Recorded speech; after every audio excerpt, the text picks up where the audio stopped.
मोस्तुभ्यम भक्तों, श्री शिव महापुराण तृतीय शतरुद्र संहिता का 8वां अध्याय शीर्षक है भैरव अवतार। नंदीश्वर बोले, हे सर्वज्ञ सनत कुमार, अब भैरव जी की कथा को सुनिए, जिसके सुनने मात्र से शंकर जी में दृढ़ भक्ति होती है। भैरव जी परमात्मा शंकर के पूर्ण रूप हैं, जिन्हें शंकर की माया से मूढ़ जन उन्हें वैसा नहीं जानते। इस पर मैं एक प्राचीन इतिहास कहता हूँ, ध्यान देकर सुनो। एक समय सुमेरु पर्वत पर बैठे हुए ब्रह्मा जी के पास सब देवताओं ने जाकर उन्हें नमस्कार कर हाथ जोड़कर यह पूछा कि हे सृष्टि के रचयिता, हे लोकनायक, अविनाशी तत्व क्या है, इसे आप यथार्थ बतलाइए। तब शंकर जी की माया से मोहित ब्रह्मा उस तत्व को न जानते हुए भी उस भाव को कहने लगे कि हे ऋषियों, आप लोग सावधान होकर सुनिए। मुझसे बढ़कर कोई देवता नहीं, मैं ही एकमात्र संसार को उत्पन्न करने वाला स्वयंभू अज एकमात्र ईश्वर, अनादि भोक्ता ब्रह्मा और निरंजन आत्मा हूँ। जिस समय यह वार्ता हो रही थी, वहां मुनि मंडली साथ विष्णु जी भी विद्यमान थे। तब विष्णु जी ने उनको समझाते हुए कहा, हे ब्रह्मा, यह तुम क्या कहते हो? मेरी आज्ञा से ही तो तुम इस सृष्टि के रचयिता हो, मेरा अनादर करके तो तुम जी नहीं सकते। इस प्रकार ब्रह्मा और विष्णु परस्पर अपने प्रभुत्व की प्रधानता के लिए विवाद करने लगे और उनके प्रमाण में चारों वेदों से पूछने लगे। तब परेश प्रभु शिव का स्मरण करते हुए ऋक, यजुः आदि चारों वेदों ने पहले ऋक ने कहा, जिसके भीतर समस्त भूत निहित हैं तथा जिससे सब कुछ प्रवृत्त होता है और जिसको परम तत्व कहा जाता है, वह एक रुद्र ही है।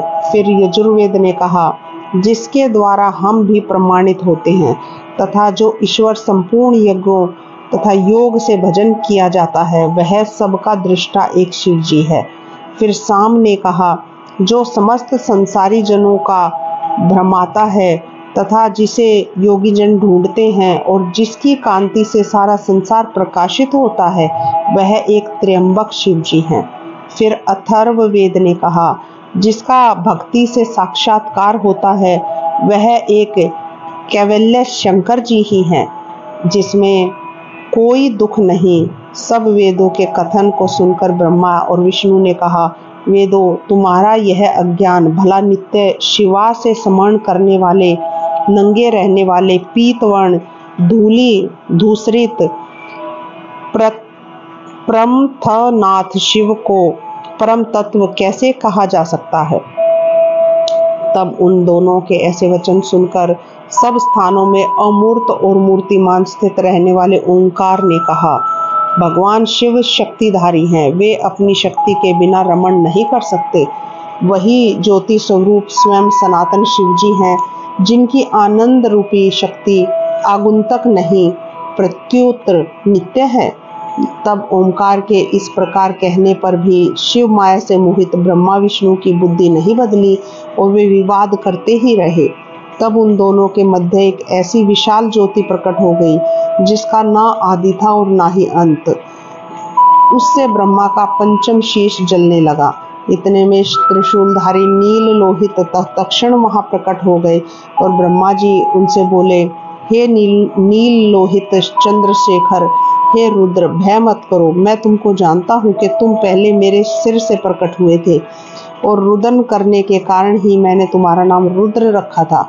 हे पुत्र, मेरी शरण में आओ, मैं तुम्हारी रक्षा करूंगा। तब ब्रह्मा की इस अहंकार पूर्ण वाणी को सुनकर शिव जी को बड़ा ही क्रोध आ गया। उन्होंने उसी क्षण अपने क्रोध से भैरव नाम का एक पुरुष को उत्पन्न करके कहा, हे काल भैरव, पहले तुम इस ब्रह्मा पर शासन करो, फिर संसार का पालन करो। तुम भीषण होने से भैरव हो और काल भी तुमसे डरता है, इस कारण तुम काल भैरव हो। तुम अपने भक्तों के पाप के तत्काल ही नाश कर दोगे, इससे तुम्हारा नाम पाप भक्षण भी होगा। हे कालराज, मेरी मुक्तपुरी काशी सब पुरियों में बड़ी है। मैं तुमको सर्वदा के लिए उसका आधिपत्य प्रदान करता हूँ। शिवजी के ऐसा वर ग्रहण कर काल भैरव ने तत्काल ही अपनी बाईं उंगली के नख से ब्रह्मा जी का सिर काट लिया। भयभीत ब्रह्मा शतरुद्रीय का पाठ करने लगे।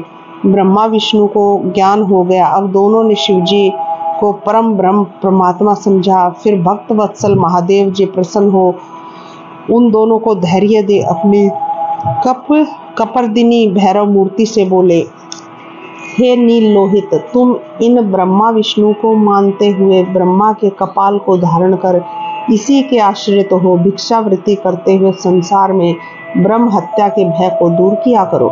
ऐसा कहकर महादेव जी ने तुरंत ही वहां ब्रह्म हत्या नामक एक कांता उत्पन्न कर दी।